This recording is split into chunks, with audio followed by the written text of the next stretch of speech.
We recruit extensively at Harris and across campus. Our program is restricted to folks graduating across the University of Chicago. And the idea is we recruit really smart, talented folks like yourself. We train you and then we embed you full time for 1 year into host organizations that are either nonprofits, mission-driven social enterprises, or government organizations to work on data-driven projects. I'll get to more specifics shortly, but the idea is you can apply some of your analytical, computational, quantitative research training from the university towards social good projects here in the US. So this is a full-time opportunity, most pertinent to folks graduating this year. But if you're not graduating this year, hopefully it's just more information for you to consider when you're considering full-time opportunities next year. So the program is operated by a center called IIC, as Paige mentioned, the International Innovation Corps. And basically what we do is we're a social impact center, and we operate social impact fellowship programs across the world. So we have programs here in the US, which I'll talk about, but in India, and we've done work in Brazil as well. Since we've launched, we've deployed almost 300 fellows globally to nearly 100 partners in these 3 places. And while partners really differ based on what they choose to focus on, they're united by this real desire to sort of make a difference and also to provide great learning and growth opportunities for our fellows.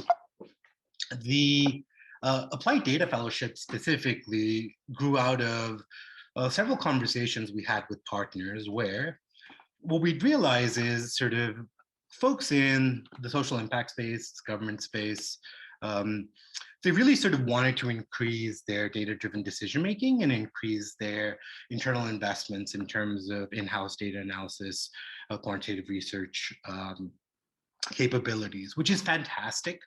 Obviously, that's something we really sort of value. But we'd also find in conversations with these folks that often these units and their organizations are sort of resistant to change. They sort of have operated in sort of more analog ways for many, many years. So it's incumbent that they bring in folks who not just have the ability to be technically adept to conduct this kind of analysis and or research, but also importantly, help translate this analysis into program decision-making to really amplify the impact of the work that they do. We call this sort of data translation, for lack of a better term. And the idea again is here, you're not just doing the work, but you're able to sort of connect this to folks from non-technical fields, program folks, and stakeholders to really maximize your impact. And we're sort of not alone in terms of defining a role in this manner. You'll see here some snapshots from articles that basically talk about how important this sector is. There's an estimate by McKinsey, which says that by 2026, there's going to be 2 to 4 million data translators in the US itself. And these sort of roles are very pertinent, especially to the sector that we're talking about. So that's kind of where we envision a lot of our fellows sort of fitting in. In terms of what we do, our projects span a range of different focus areas. You'll see here on the y-axis, obviously, there is a type of organization, so nonprofits, government organizations. We also work with social enterprises. But what you'll see across the x-axis here is the type of work you might do. And again, here there's a bit of a spectrum. So hopefully this appeals to most of you as possible. And it goes from, on the left side, sort of what we call our more data rigorous projects. So in these projects, the majority of your time will go towards programming, coding, or conducting very advanced analysis. On the other end of the spectrum, as you see here with projects at the Mayor's Office and Joyce Foundation, we call these more sort of data-driven program management or project management, where maybe your day-to-day isn't so much conducting analysis, but instead, again, is being able to translate that analysis into program decision-making and help manage programs, projects, operations. And then a huge chunk of our projects fall somewhere in between, where a fellow needs to go in as sort of a jack of all trades to do a little bit of everything, to do some more advanced analytics, to maybe do some dashboard building, maybe even some database management, but to also help on the program and project side. A lot of our organizations are capacity constrained. So when they do receive a fellow, they are very, very grateful. And there's a lot for that fellow to do. The opportunity there is that you can assume a tremendous amount of responsibility and hopefully make a huge difference, learn a lot. But this hopefully gives you a sense of kind of what sorts of projects our fellows take on. Uh, some stats about where our program is currently over the last year. We've matched 33 fellows to 26 organizations. We're up about 40% from the previous year. And we're looking for about 40 fellows this year. So the program is growing pretty healthily. 1 and 2 fellows are international students, as is our guest speaker today. So international students more than welcome to apply to our program. I'll get into more details about that as well. 2/3 of our fellows are women. Here's some sort of details about average age and work experience. This is our sort of median over our last year in terms of the average age being about 27, which gives folks about 3 or 4 years of full-time experience. I don't want to necessarily anchor you to that because we do have obviously folks with tons more experience as well as folks who come into our program straight out of graduating from a program here on campus. So that shouldn't sort of limit you from applying, but I just want to mention to sort of give you a sense of what our averages are. In terms of project areas, again, I'll get into more details about this on the next slide, but they span a range of different policy areas. They reflect both what's really popular in the Chicago region primarily, as well as the US, as well as student interests. So education is always huge, economic development, criminal justice reform, health. We also do a lot of energy environment projects. And even some impact investing projects we've done in the past. And here's an important stat, which is approximately half our fellows choose to stay full-time with the host organizations after they complete the fellowship. So this is a fantastic one-year opportunity, but there's also a decent chance that you might choose to stick around after. Obviously, that depends on your organization's ability to make that offer a fit and your interest in sticking around and being motivated by the work. But when we look back on previous cohorts, 1 and 2 fellows sort of choose to stick around. So you can view this as a means of sort of getting your foot in the door and really sort of staking a claim for a longer role within these organizations. So I mentioned what our partners look like. This is a non-exhaustive list of some partners we've had over the last few years. I won't spend too much time on this. Some organizations will obviously jump out a little more than others to you.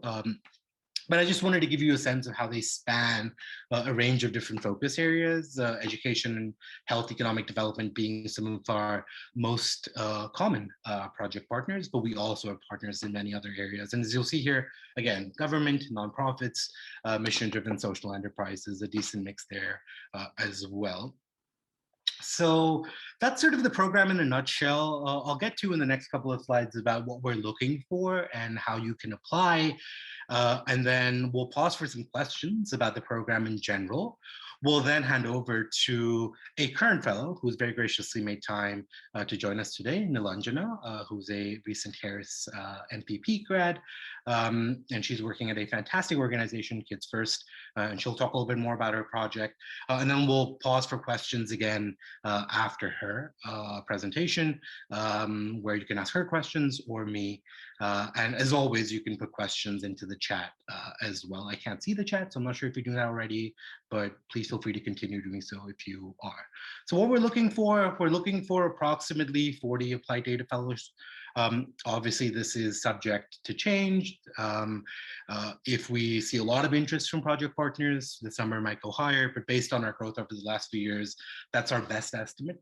The vast majority of our projects start in the summer or fall. So they're probably most relevant to folks graduating in the summer, but we tend to have a lot of off-cycle projects as well. In fact, we have 4 or 5 projects that we're matching even now for folks who are graduating in March, say. And then we also have projects that happen sort of later in the winter, say. In terms of what we're looking for, so obviously the technical skills is very, very important. There's a spectrum there, but we want folks interested in working with data. That's a core part of our program. Another very important thing we're looking for is the ability to sort of communicate with non-technical audiences. As I mentioned, you play this translator role, so that's very important to us. And interest or understanding in policy, social impact, very important. Ability to take ownership, work in unstructured environments, have a high degree of self-accountability, succeed in teams, and able to manage multiple stakeholders, as you'll find in our larger projects. There's many more, but these are some key things we're looking for. What you get from this year, in addition to this full-time equivalent opportunity to work with this organization, hopefully is primarily the opportunity to really advance your technical data analysis, quantitative research skills and training. So we have a technical advisor through our program. And in addition to the support you receive through your host organization, this technical advisor provides you training, guidance, support on an as-needed basis through the year. You also receive close career support as well as management from our director of projects, who will meet you typically about once every couple of weeks to be a sounding board and co-manage you through the project. We're able to connect you to the network of organizations beyond the organization you're placed at as you seek future roles. And we also have a series of events and programming designed to support career development, such as fireside chats. And then mainly, I think this is an opportunity for you to really develop as a leader in this space with the amount of ownership you'll have, as well as support from our program. I think I've covered most of this. The program's relevant to all folks graduating across UChicago, any program. We're looking for diverse experience. They're one-year commitments to begin with. You receive a living stipend for the duration of the fellowship, and you also receive a health insurance stipend from this year onwards, where you receive coverage for health insurance. I can answer more questions about that if you have any. And in terms of how it's determined where you're matched to projects based on individual skills, skills match, as well as your interests. So we have to make sure you're able to really execute the projects, but we also take your interests into account as far as possible. And as I mentioned, international students are more than welcome to apply. So the application is very easy. You'll find it on HarrisLink, Handshake, Grad, Kimpton Fellowship, as well as our website, adf.uchicago.edu. That's adf.uchicago.edu. Mainly, we're looking for a resume, as well as a form that helps you self-report on your data analysis skills. And then there's an optional cover letter, truly optional, as well as some data analysis work you've done prior, also optional. So hopefully you'll find that it's a pretty easy application to complete. Let's go to Nilanjana, recent Harris grad, total rock star, doing a fantastic project with Kids First Chicago. She'll talk more about this, but basically Kids First Chicago, awesome education nonprofit here. The goal is to increase access to high quality public schools for all families in Chicago. And most of our project, I believe, relates to the Chicago Connected project. Some of you may have heard about this, either in your classes or otherwise.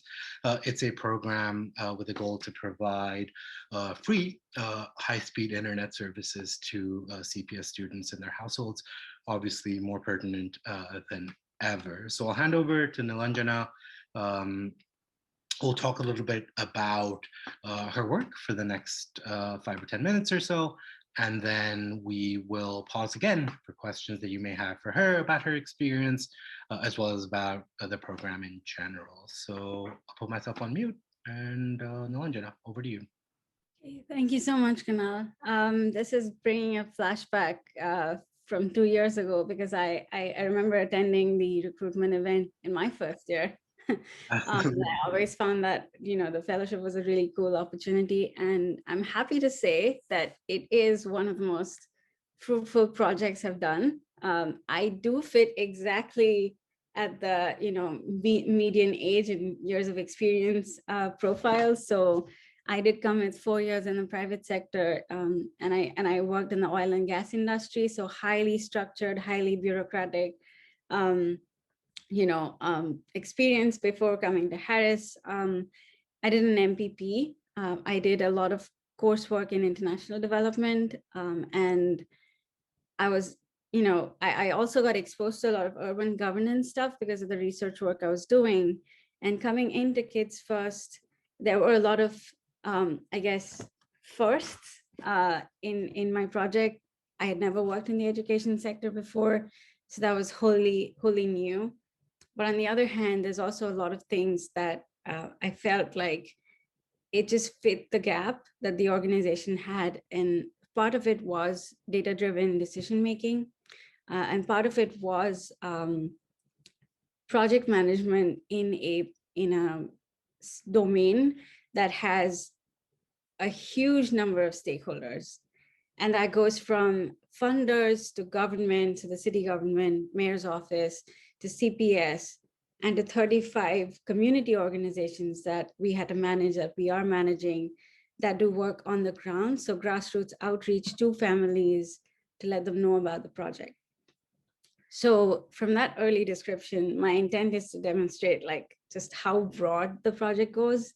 And while Kids First is in a position to do the project management, to report on outcomes, we also had to, one of the things we also do was running surveys, just to measure impact of the project.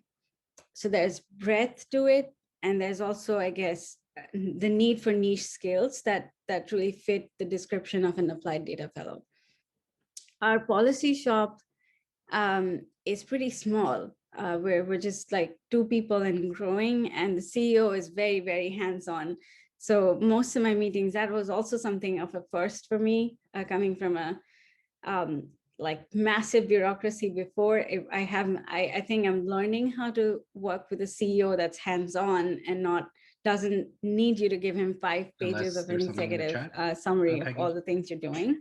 There's no questions So in the chat. needless We to can say, move I'm on to the enjoying my next time. I section. have really long work days, I will say that.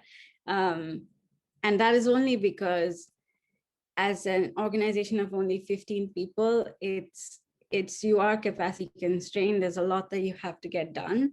And Chicago Connected is a very ambitious project, which is trying to connect 100,000 families, which didn't have access to the broadband services before, connected to internet.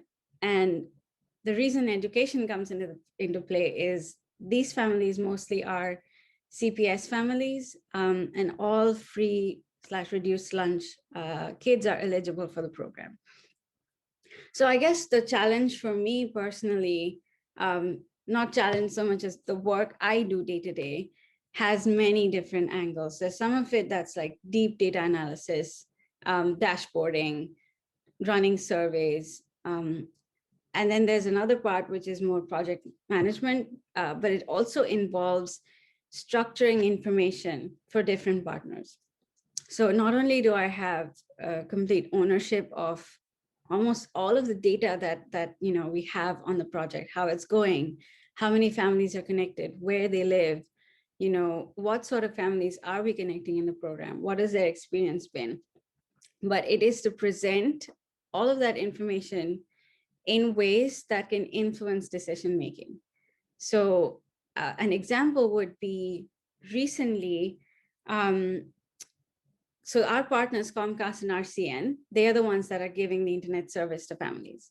And FCC regulations say that it's a 25.3 speed, 25 Mbps download speed is what demonstrates that's the least speed you can give families. And the private sector, being the private sector, they are not going to give you anything more than the bare minimum for free. So that's the speed that the contract was written in. But then we had a lot of partners come to us, telling us about issues that families have, because if there's 4 or 5 people logged on to one internet connection, 25.3 is not going to be enough. So we saw a lot of slow browsing issues, just stoppages once in a while. And 2 things helped us. We had a lot of data from just outreach community workers making calls, asking families what their issues were and why were they not happy with the service. And then we also ran a survey. So both those things, having anecdotal evidence and then a survey that said slow browsing speeds is a problem that more than 50% of our respondents said was happening once or twice a week, was evidence presented to Comcast and RCN at our project meetings. by no means was the only thing that changed their minds, but having that data point, more than 2,000 people saying that this was an issue, um, was one of the reasons why they upgraded everybody to a 55. That's the combination now. So they've more than doubled their speeds. So that's just to say, it's a bit of both. It's some days you're in intense conversations with 5 community partners that want more transparency in issue resolution. And this is the kind of work that I never expected. Like, I'm not trained in conflict negotiation. That's not my skill set. But you realize that there is a role for a data translator, like Kunal said. I think that's perfectly phrased. How can you inform a conversation like that?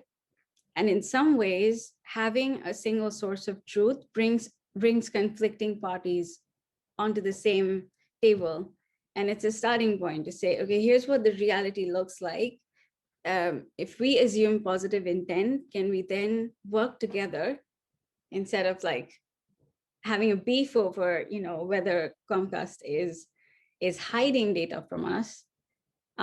Is it helping us, maybe looking at the data together and in a structure that prevents more conflict from happening? So that's one of the more strategic pieces that I am working on right now. How do we improve issue resolution for connected families? And that links back to something about trust, because you can be just a data fellow, but it's never just, because you are the source of truth for people that you're talking to about program success. When you're convincing families to sign on to a free program, and most of them don't trust that something that's coming for free and is supposedly from the city is actually going to be useful to them, or something that they should feel comfortable signing on to. So yeah, that's a bit about the program. I know, I think I wanted to talk a little bit about the kinds of things I do, like some of the software I've used. So I do a lot of coding, but that's on the back end. That's mostly to make my work a lot quicker. So there's codes to clean data sets. There's codes to reshape and wrangle data so that they're ready to be showed on a dashboard, because I have data sets that get updated on a regular basis. I don't want to have to do everything manually. A lot of my work also involves structuring data sets. So I get a lot of raw data, raw pieces of information in very unstructured ways. And we have stakeholders that need to see raw Excel files. It's just part of project management. Like, you need a list, you need to track things. So it's also my job to structure that information, be able to create trackers, action trackers, to-do lists for different people. And you have to do it in a way that it doesn't become a manual exercise every time you generate a file. So coding comes in handy, just to create those files as well. The other thing, and this is, again, was a big surprise for me, and really thanks to Patrick, who's the technical advisor for IIC, who I talked through when I was, starting to create data governance protocols. So something they don't tell you with data work is it's a lot more governance and management than just doing analysis. Because if you're in charge of creating data sets and actually building a data set from zero, you need all your people, everybody that's involved, to be following the same rules. And if I know, if any of you've done survey administration before, you'll know this. You need strict guidelines, you need trainings, you need FAQs. You need to do a lot of like hands-on monitoring of what's going on. And I'm not like naturally a person that can be strict on things. So when I talked to Patrick, I remember a technical conversation turning really, really into a coaching / mentoring session where he was like, yeah, you're not, but you kind of have to be. You have to be bossy about this. And so we wrote up, PDF data management protocols, standard operating procedures, repeated trainings, repeated office hours, almost like being a TA, where you have some community partners being asked to do Excel sheets when they didn't know what a drop-down box was. And that was a big revelation, because sometimes we come from Harris, where your bare basics are knowing how to use Excel. Like, I don't know anybody in among my classmates that wasn't good at it. And here you have a whole other audience that you need to upskill as part of your job. So I've had people that came to me, community partners, that said, listen, I'm absolutely lost. I don't know how to use a Google Sheet. I have never used it before. And I got phone calls at 6 p.m. saying, I don't know why everything on my sheet just disappeared. So you have to be patient enough sometimes also to be almost an IT advisor. But remember that everything is a teaching moment. So that's where I think my experience as a TA at Harris came in handy, because I was like, all right, let's calm down. Let's look at this. And also, by the way, there are standard operating procedures. There's all these documents that are how-to guides for you to do this. So I guess I'll just end by saying my experience, it's still in the process. We've had tremendous success with the project. Our policy shop is 2 people, and it's growing to 3, because we just added a data analyst who I'm training as part of my job. Um, I love that I have an opportunity at Kids First to participate in a project that's really, it has instant impact. So you can see the impact of your work, like right off the bat. I have an opportunity to work with another fellow on a project that's, I mean, given the size and scope of Chicago Connected, I don't get a lot of time on other stuff, but I am indulging like some work on reimagining education. That's a citywide effort among CVOs. So Thrive Chicago, which is also one of the partners, is leading that effort. And me, and there's 2 more fellows, one from the fund, one from the Children's Public Education Fund, and from Thrive. And we have a chance to like have our own little side meeting every time we have these collaborative workshops. So yeah, that was incredibly helter-skelter, not quite structured as I had hoped it would be. But I wanted to end by saying, you know, a year in fellowship, I had thought going in that there would be like a defined work scope and you just stick to it. But it really is not. If you advocate for yourself, if you let your manager know and your organization know that you're interested in non-data exercises as well, you're not boxed in. So I'm helping lead, apart from work stuff, like learning sessions on community governance, direct democracies, participatory governance. And the sole reason that happened was I had coffee with my CEO, and I mentioned that I had done research work on it in the university, and he was interested and he jumped on board. And obviously, I expressed interest in bringing that to the organization as well. So yes, I most likely am staying on. I'm in the 50% that possibly can. And it's mostly owing to the fact that there were early conversations. I expressed interest. There was a very keen attempt to demonstrate what I can do just outside the scope of the project itself. And that includes participation, that advocacy for yourself, sharing learnings, working out loud, all of the good stuff. So I'll stop there and I can take questions on the program. I think in terms of remote working, I remember the question that came up. At this point, we're still remote. My firm, they actually gave me a screen. We have regular conversations on how's it going. Is remote working getting taxing for you in some ways?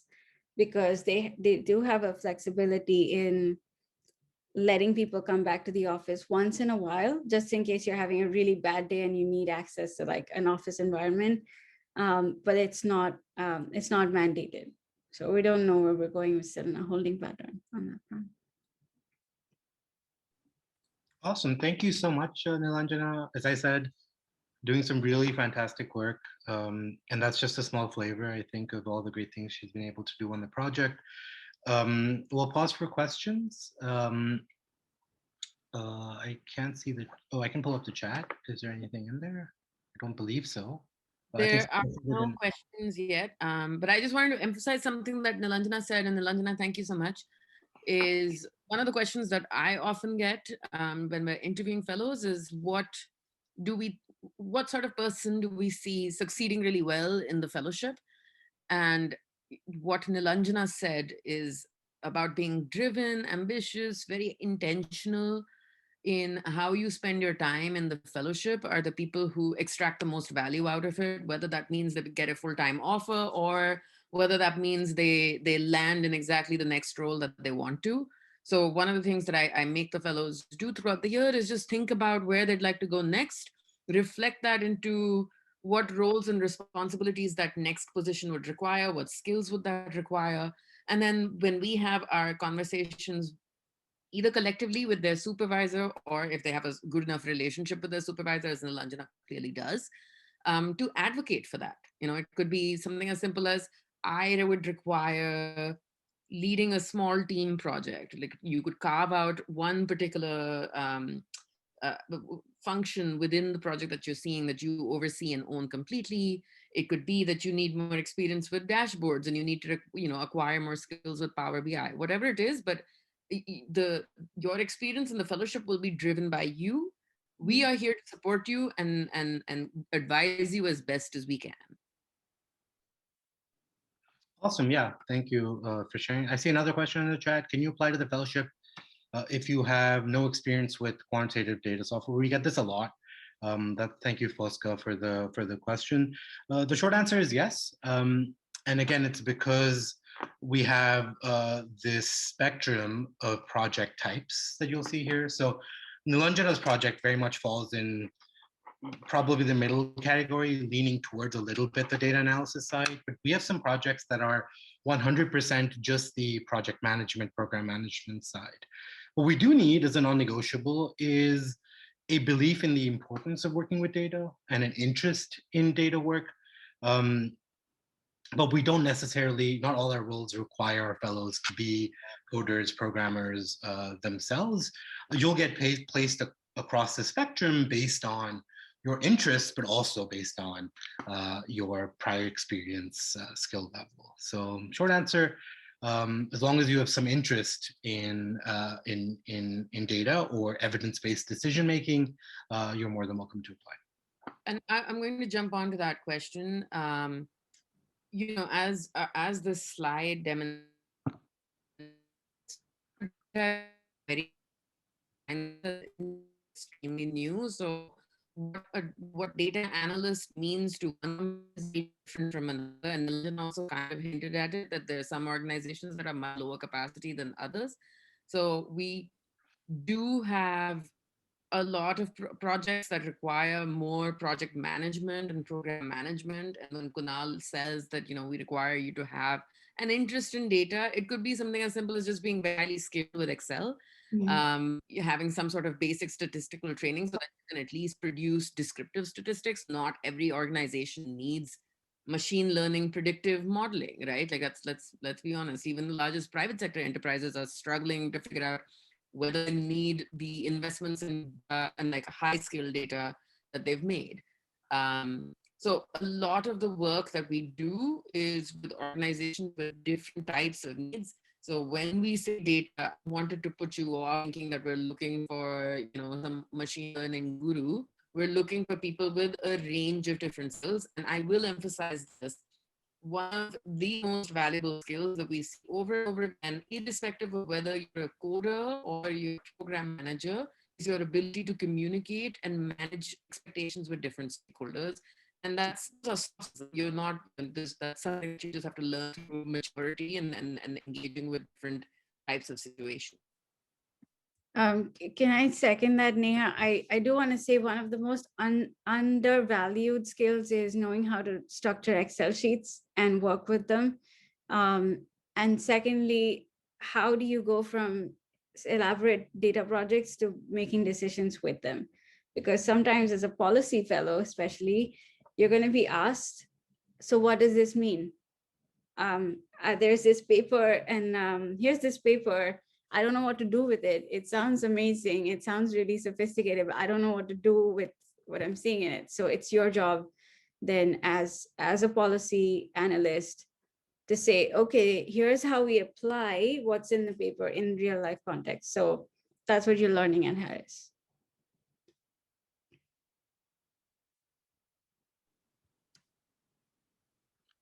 I think we have a hand raised. Yes. Hi, I'm Sanjana. Anjana. Thank you, Kunal, Nilanjana, and Neha for such a great presentation. This has been super helpful. It would help me if I have an idea of what do fellows do after this 1-year fellowship. I understand the projects are really diverse, so the answer is super diverse. Specifically interested in international students who join the fellowship. What does their career trajectory look post the fellowship? Yeah, so I'll start and feel free to jump in, Neha and Nilanjana. So I think in terms of career outcomes, there's three broad buckets for what folks do. The most common singular outcome is being retained full-time by the organization that you've served. That's what hopefully is happening with Nilanjana. And the idea here is obviously, you're a great resource for this organization. They've invested time and effort into you. They like your work. You like them. If it's a good mutual fit, you choose to stick around. With international students that aren't STEM OPT eligible, that often requires the partner to sponsor H-1Bs. Which is certainly possible through our program. There are constraints there with a lot of our partners, which I want to be very transparent about.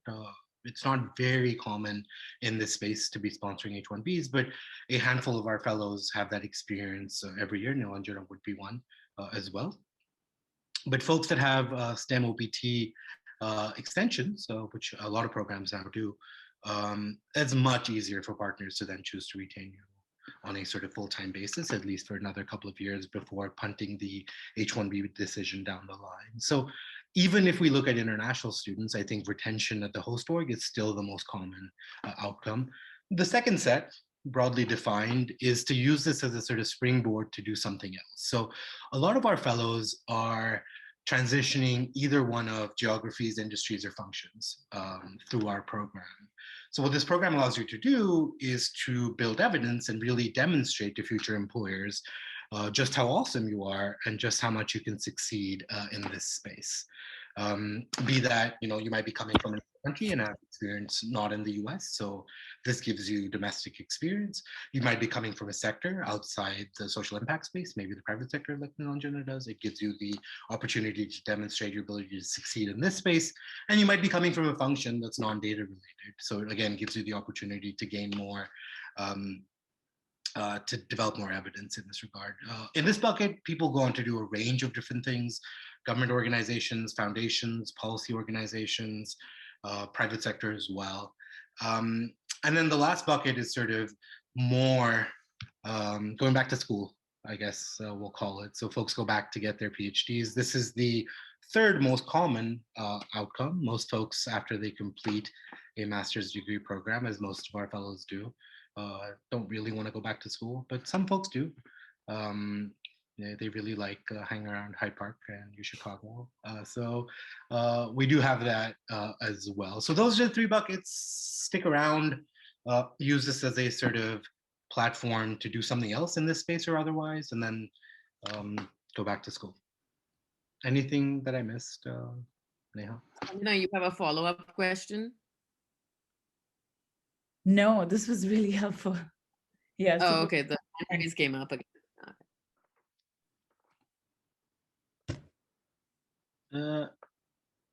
Any other questions?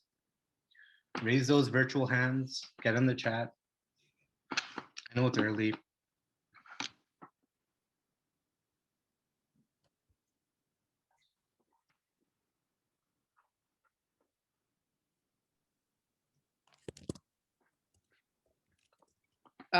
There's one more question. Is it advised to specify which organization or sector would you like to be paired with in your cover letter?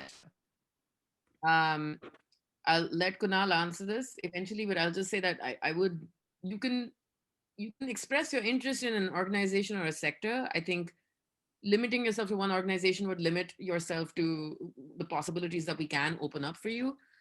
Knowing your sector or even your technical expertise interest is very valuable for us. That helps us in making better matching decisions. We obviously would never place you with an organization that you have zero interest in. It doesn't work for us. It doesn't work for you. It doesn't work for the organization. So we do try and match you as best as we can based on your interests and your skills. But if there is just, say, one organization you want to work with, I think you'd be limiting yourself when you apply. Kunal, anything else to add? Yeah, I think that's absolutely right. I think that's too narrow a focus to pick one organization. I don't think that's reasonable. But we do like to get your interests and understand your interests. If you go through our application and interview process, you will be asked repeatedly about your interests by almost everyone you talk to. And you also have to fill out an interest form after you sort of are accepted into the fellowship. So we really try to understand what you're looking for. But usually it's a bit broader than specific organizations. It's either a sort of policy or sector preference or type of work preference or government nonprofit or mission-driven private social enterprise preference. So yeah, I hope that answers your question. But interest is a very important factor in terms of how we determine where people are matched, and we're never going to match you to something you don't want to be matched on. You always have that ability to come out of partner matching meetings and say, hey, this isn't for me. The only cost of doing so is time. We'll just kind of plug you back into the matching process and get you out to more partners. But if it doesn't work for you, it doesn't work for you.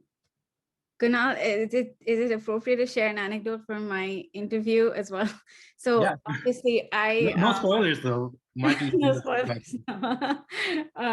No, this is when Hal, my now manager, this was my third interview. Obviously, my entire resume screams oil and gas, and then civil engineering. So here was a guy who's as a background, you know, he's a history major and he runs an education nonprofit and has been career government in education. So he asked me, why would you be interested? And I essentially was making a huge pivot across geographies, across sectors, and slightly in function, but not quite. And so I had to emphasize that it was a work that mattered to me, not necessarily what domain I was working on. And I remember being at that point knowing I needed to step back from what my industry, you know, background was or identity was. And you have to sort of understand your function in abstract as well. So yeah, I just want to share that to say you don't really know if by opening yourself up, you might find a new dimension to your own identity as a policy professional. So I wouldn't box myself in. Yeah, thank you. Yeah, thank you, Nilanjana. Yeah, I think that's absolutely right. A lot of the folks, as I mentioned, use our program to transition at least one of those aspects. And it's very important to think about the transferability of your experiences so far. If not, compensate for that with interest. And as long as that interest is genuine and well-researched, sorry, Nilanjana. Yeah, no, I just remembered also the fact that there are always common dots to string across different domains. Like if you're interested in health and you're working in education right now, there's such a direct overlap in service provision from government and nonprofits. If you're interested in infrastructure like I was, and I'm now in education, it's the hardest dot to connect, but I'm working on access to the internet, which is infrastructure. So there's always ways to connect dots between different policy areas. Yeah, thank you. So we're up to our last few minutes. Any last questions? Get them in the chat. Raise those hands. While we wait for those, I'll give you a summary of the pitch. The idea is you can work at a really exciting nonprofit, government agency, or private social enterprise with a mission-driven focus for 1 year, primarily in the Chicago region, although we have projects across the country on data-related projects. Again, they can range from machine learning, coding, programming projects, all the way to project management, program management, and everything in between. Um, Anyone graduating across any program at UChicago is eligible to apply. My email is up on the screen. I hope you can see it. Feel free to drop a line with any questions you have. My LinkedIn's also up there. Feel free to get in touch there if it's helpful. But we welcome your applications. And yeah, last questions, one and all.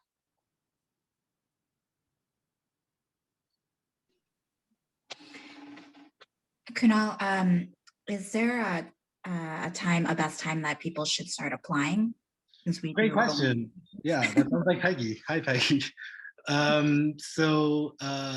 We accept applications on a rolling basis because we're continually developing partner interests and we're continually developing a supply of awesome candidates like yourself, and then we do those matches. But I will say we are knee deep in terms of recruiting folks who are graduating this summer already. So if you're graduating this summer and you're interested in our program, I would recommend that you apply sooner rather than later. That's not to exclude folks from applying later. A lot of our successful candidates only chose to apply in maybe May or June or July even after graduation. So we'll continue to accept applications, but just so that you can be considered alongside our biggest set of candidates and have thus the opportunity to match the greatest number of our project opportunities. All things equal, earlier is better. Typically, we say you should apply about 6 months before you intend to graduate. So for folks graduating this summer, now's a good time. If any folks here are graduating in December, for example, you can still afford to wait a couple of months.